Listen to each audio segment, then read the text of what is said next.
वंदे मातरम। स्वागत है आप सभी का इस बुलेटिन में। मैं हूं आपके साथ रश्मि सिंह। शुरुआत एक बड़ी खबर के साथ। उत्तराखंड में बारिश को लेकर अलर्ट जारी किया गया है। मौसम विभाग ने ये अलर्ट जारी किया है। अगले 4 दिन बारिश की संभावना जताई गई है। मौसम विभाग का अगले 4 दिनों के लिए अलर्ट है। नैनीताल, चंपावत, बागेश्वर में येलो अलर्ट जारी किया गया है, जबकि 19 जुलाई को देहरादून, टिहरी, पौड़ी में रेड अलर्ट जारी किया गया है। नैनीताल, चंपावत, उधम सिंह नगर में भी रेड अलर्ट जारी किया है। मौसम विभाग ने 20 जुलाई को देहरादून, टिहरी, पौड़ी में रेड अलर्ट जारी किया है। यानी अगले जो 2-4 दिन हैं वो काफी ज्यादा सतर्क रहने वाले हैं।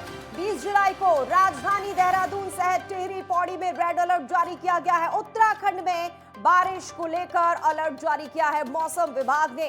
कहां-कहां रेड अलर्ट है, येलो अलर्ट है, वो आपको बता रहे हैं। ये अगले 4 दिन बारिश की संभावना जताई जा रही है। मौसम विभाग ने अगले 4 दिनों के लिए अलर्ट जारी किया है। सबसे पहले बात करते हैं नैनीताल, चंपावत, बागेश्वर की, जहां पर येलो अलर्ट जारी किया गया। 19 जुलाई को देहरादून, टिहरी, पौड़ी में रेड अलर्ट और नैनीताल, चंपावत, उधम सिंह नगर में भी रेड अलर्ट जारी किया गया है। 22 जुलाई की करें 20 तारीख की, तो देहरादून, टिहरी, पौड़ी में रेड अलर्ट है। ये अलर्ट जारी किया गया है। मौसम विभाग ने बारिश की संभावना जताई है। अगले 4 दिन सतर्कता बहुत जरूरी।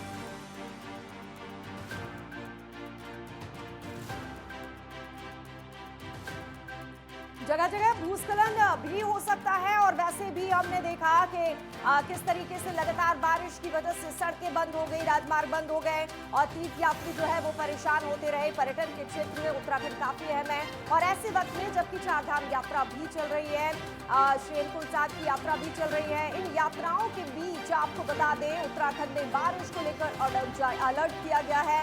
मौसम विभाग ने ये अलर्ट जारी किया गया है। अगले 4 दिन बारिश की संभावना है। ऐसे में प्रशासन तो अलर्ट है ही, साथ लोगों को भी कहा गया है जब जरूरत हो तभी खतरे वाली जगहों पर जाए, वरना अपने घरों में सुरक्षित रहे। 19 जुलाई को देहरादून, टिहरी, पौड़ी में रेड अलर्ट जारी किया गया है। भारी बारिश हो सकती है और नैनीताल, चंपावत, उधम सिंह नगर में भी रेड अलर्ट है। नैनीताल ऐसी जगह जहां पर हर बार पर्यटक जाते हैं घूमने के लिए, वहां पर अगर जरा सी भी लापरवाही हुई तो फंस भी जाते हैं, क्योंकि भूस्खलन की वजह से मार्ग बंद हो जाते हैं। और इस पूरी खबर पर बात करने के लिए हमारे साथ हमारे संवाददाता देहरादून से योगेश जुड़ गए हैं। योगेश, 4 दिन का अलर्ट जारी किया गया है। अभी फिलहाल तो आपसे मौसम जानना चाहते हैं, कैसा बना हुआ है और इस अलर्ट के बाद क्या कुछ प्रशासन ने तैयारी की है निपटने के लिए? बिल्कुल, अगर बात करें अभी फिलहाल मौसम की तो मैदानों से लेकर पहाड़ों तक मौसम बिल्कुल साफ है। कहीं-कहीं पर बरसात हो रही है, हल्के बादल जो हैं वो आ रहे हैं, हल्की-फुल्की बारिश कर रहे हैं और उसके बाद बिल्कुल बादल छट जा रहे हैं। अगर अभी की बात करें देहरादून में तो खासतौर पर सुबह से बिल्कुल इसी तरह की धूप निकली हुई है, धूप खिली हुई है और बहुत गर्मी भी अभी उमस के कारण हो रही है। लेकिन मौसम विभाग ने कहा है कि 17 तारीख तक इसी तरह मौसम बना रहेगा और 17 तारीख यानी कि आज। उसके बाद 18 से उन्होंने कहा था कि आने वाले दिनों में 18 से 19, 20, 21 जो है उसमें अच्छी खासी बारिश जो है वो देखने के लिए मिल सकती है। खासतौर पर जब हम पहाड़ी क्षेत्रों की बात करें तो पहाड़ी क्षेत्रों में और मैदानी भागों में भी देखने के लिए मिलेगी।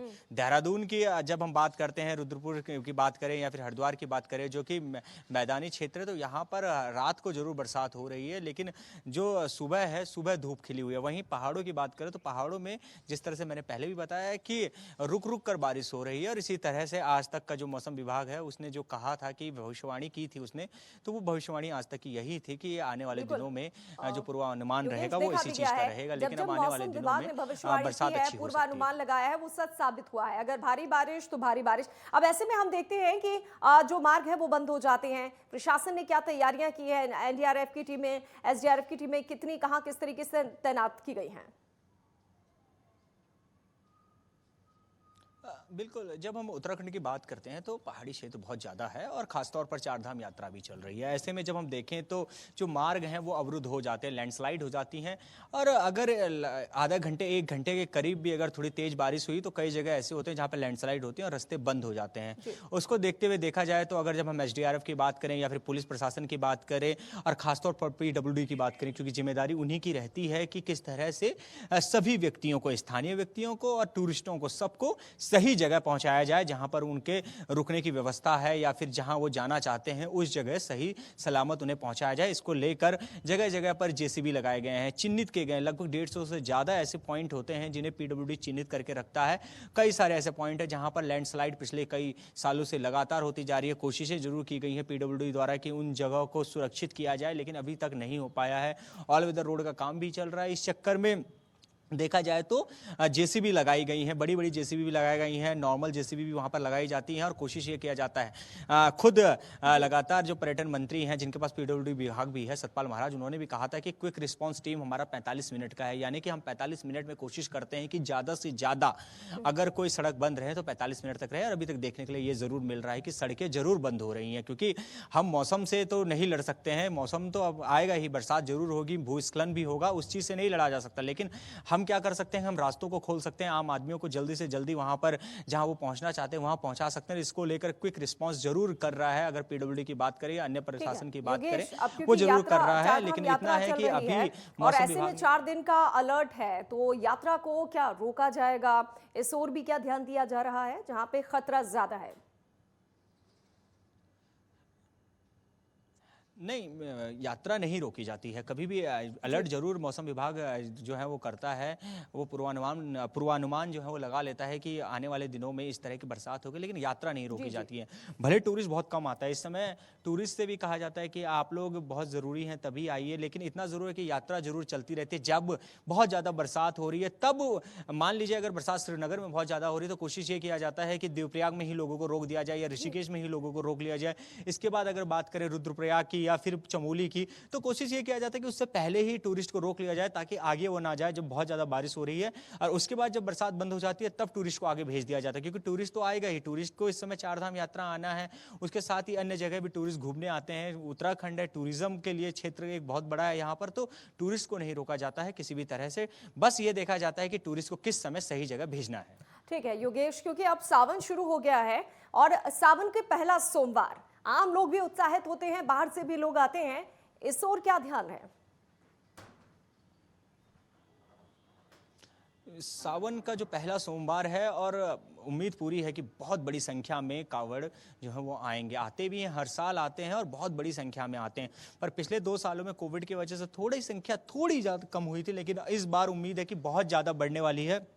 इसको लेकर अगर देखा जाए तो पुलिस प्रशासन ने बहुत ज़्यादा तैयारियां कर रखी हैं। जगह जगह में उनको रुकने की व्यवस्था कर रखी है, उनके लिए पानी की व्यवस्था कर रखी है। किसी भी तरह से किसी को कोई परेशानी खड़ी ना हो इसकी व्यवस्था की गई। वैकल्पिक मार्गों की व्यवस्था कर रखी है कि सड़क में किस तरह से जाएं।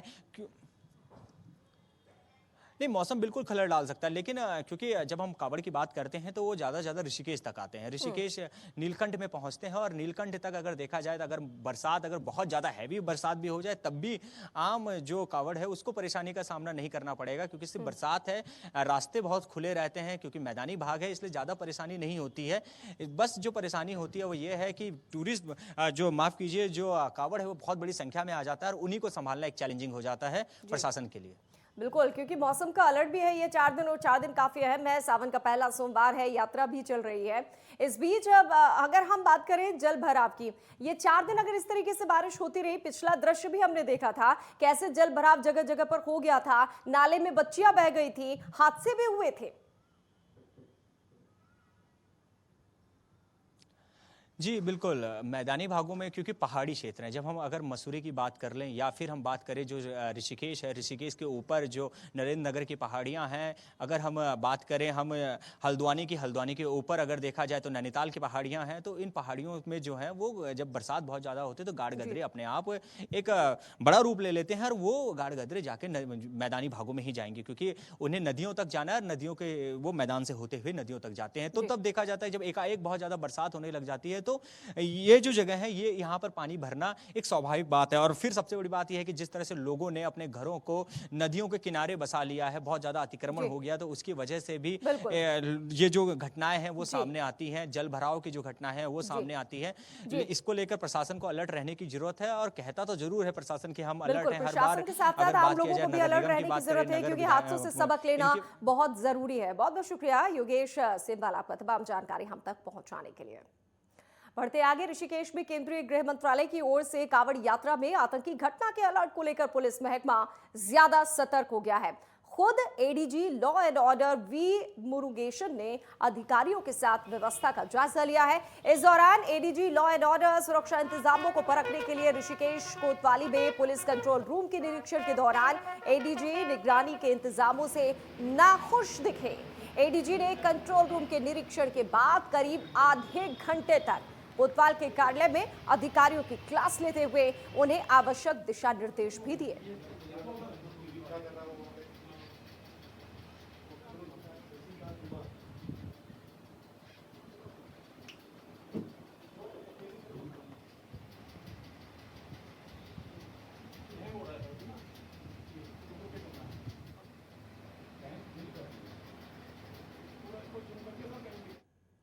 वहीं कांवड़ यात्रा में भीड़ बढ़ने की संभावना को देखते हुए हरिद्वार जिला प्रशासन ने जनपद के सभी स्कूलों में 20 जुलाई से 26 जुलाई तक अवकाश घोषित कर दिया है। सभी स्कूलों और संस्कृत विद्यालय और मदरसों को जिलाधिकारी की ओर से निर्देश दिए गए हैं कि संस्थानों में शिक्षण कार्य को पूरी तरीके से बंद रखें।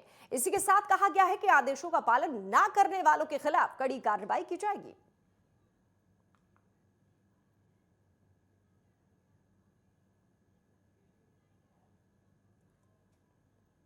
सोनप्रयाग में 735 तीर्थयात्रियों का पहला दल केदारनाथ के लिए रवाना हो चुका है। शनिवार को 810 पुरुषों, 205 महिलाओं और 48 नौनिहालों सहित 1063 तीर्थयात्रियों ने बाबा केदारनाथ के दर्शन किए हैं। अभी तक 8,81,265 तीर्थयात्री बाबा केदारनाथ के दर्शन कर चुके हैं। साथ ही बरसात शुरू होते ही केदारपुरी के चारों ओर का भूभाग हरियाली से आच्छादित हो जाता है। बताया जा रहा है कि श्रावण के प्रथम सोमवार से तीर्थयात्रियों के आवागमन में इजाफा हो सकता है।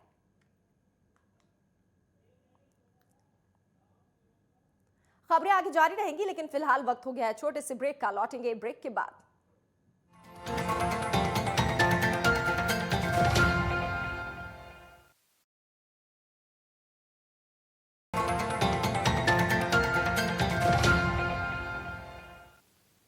ब्रेक के बाद आपका एक बार फिर से स्वागत है। बाघ कहां किसको अपना शिकार बना ले, कहना बहुत मुश्किल है। ऐसा ही अल्मोड़ा में हुआ, जहां पर बाइक पर लौट रहे एक शख्स पर बाघ ने हमला किया। दरअसल बाइक में पिछली सीट पर बैठे एक युवक को बाघ घसीटकर जंगल की अंदर ले गया। इसके बाद से अब तक सर्च ऑपरेशन जारी है, लेकिन युवक का पता नहीं चल पाया है। बता दें कि वन विभाग, रामनगर डिवीजन और कॉर्बेट प्रशासन की टीम युवक को ढूंढने में लगी हुई है। वहीं वन विभाग की सर्च टीम ने मौके से मोबाइल फोन बरामद किया है। तो हमारे साथ में आ गया अभी आएगा। एक मिनट को थोड़ा सा आगे देखें। अरे वहाँ नहीं जाना, पागल है क्या? चल वापस चलो, वापस चलो चलो सभी मतलब रेस कराते हैं। आओ आओ हमारा काम। मसूरी में सड़क किनारे हो रहे अतिक्रमण को हटाने की कार्रवाई का Mussoorie traders and welfare association के साथ कांग्रेस कार्यकर्ताओं ने विरोध शुरू कर दिया है। इसको लेकर Mussoorie traders and welfare association के अध्यक्ष रजत अग्रवाल के नेतृत्व में पीड़ित लोगों की ओर से नगर पालिका प्रशासन के खिलाफ धरना प्रदर्शन करके जमकर नारेबाजी की गई। इस मौके पर लोगों ने पालिका अध्यक्ष अनुज गुप्ता पर भेदभाव और हिटलर शाही रवैया अपनाए जाने को लेकर आरोप लगाया। इसी के साथ कहा कि आने वाले समय में पालिका अध्यक्ष को जनता जवाब देगी।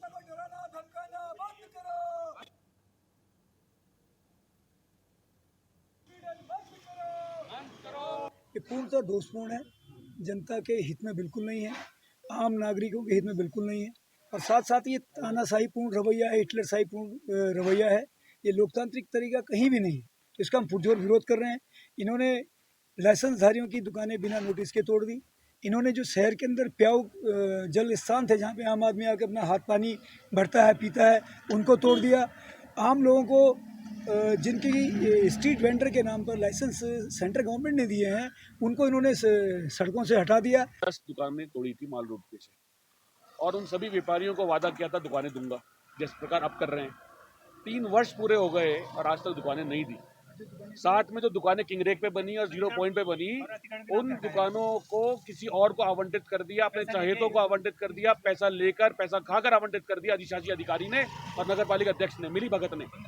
और आप मेरी बात मानिए, ये बोर्ड जो है जनहित की बोर्ड नहीं है, ये जनता विरोधी बोर्ड है। उत्तराखंड के उधम सिंह नगर जनपद की भारत नेपाल सीमा से लगे एक पिलर के अंदर शव मिलने से हड़कंप मच गया। वहीं इस घटना की सूचना नेपाल पुलिस के साथ भारतीय सुरक्षा एजेंसी एसएसबी और पुलिस की टीम को दी गई। मौके पर पहुंची नेपाल पुलिस ने शव को कब्जे में लेकर पोस्टमार्टम के लिए भेज दिया है। इस मामले में नेपाली पुलिस अधिकारियों का कहना है कि शव नेपाल सीमा में मिला है, इसीलिए नेपाल में इसका पोस्टमार्टम होगा। मृतक के परिजनों को संपर्क करेंगे और कानूनी कार्रवाई के बाद ही शव दिया जाएगा। दोबारा मुझे एरिया में एक डेड बॉडी मिली थी करके खबर आई थी हमको। हम यहाँ आके देखें तो यह आइडेंटिफाई हो गई है कि ये पास सामने वाला इंडिया के गाँव के एक आदमी का डेड बॉडी है। तो अब आगे हम इन्वेस्टिगेशन कर रहे हैं। अगर आप भी सोशल मीडिया पर एक्टिव हैं तो आपको सावधान रहने की जरूरत है। दरअसल श्रीनगर गढ़वाल में कुछ लोग वीडियो चैट करने के बाद ब्लैकमेलिंग का शिकार हुए हैं, लेकिन पुलिस से शिकायत करने में भी कतरा रहे हैं। दरअसल श्रीनगर में अभी तक ऐसे 2 मामले सामने आए हैं, जिसमें सोशल मीडिया के जरिए पहले तो युवाओं से नजदीकी बनाई जा रही है, फिर बातचीत बढ़ाकर वीडियो चैट की जा रही है। इसके बाद इन युवाओं को ब्लैकमेल किया जा रहा है, साथ ही उनसे मोटा पैसा तक वसूला जा रहा है। ज्यादातर लोग डर के चलते इस गिरोह को पैसा दे भी रहे हैं, साथ ही पुलिस के पास जाने से डर रहे हैं। मैं देख रहा हूँ कि साइबर क्राइम 2 दिनों में बढ़ता जा रहा है। आपने जो सवाल किया है कि एक महिला द्वारा व्हाट्सएप मैसेज करके उनको ब्लैकमेल किया जाने की बात आई है, और लोग लाज के कारण यहाँ पर लोग बताते नहीं हैं। तो इस संदर्भ में मैं ये कहना चाहूँगा कि जो भी इस तरह की फेक कॉल आती है, किसी महिला से संबंधित आती है, अगर आपकी जान पहचान की नहीं है तो बिल्कुल भी उसको रिसीव न करें, न ही उससे कोई बात करें। ये महिलाएं एक संगठन टाइप का गिरोह है ये, जो इस तरीके से अपराध कर रहे हैं। लक्सर तहसील क्षेत्र गांव में एक पति ने अपनी ही पत्नी की गला दबाकर हत्या कर दी। इसी दौरान घटना के बाद इलाके में सनसनी का माहौल बन गया। बता दें कि आरोपी हत्या करने के बाद खुद चलकर पुलिस के थाने पहुंच गया और पुलिस को बताया कि उसने पारिवारिक विवादों के कारण देर रात अपनी पत्नी का गला दबाकर हत्या कर दी है।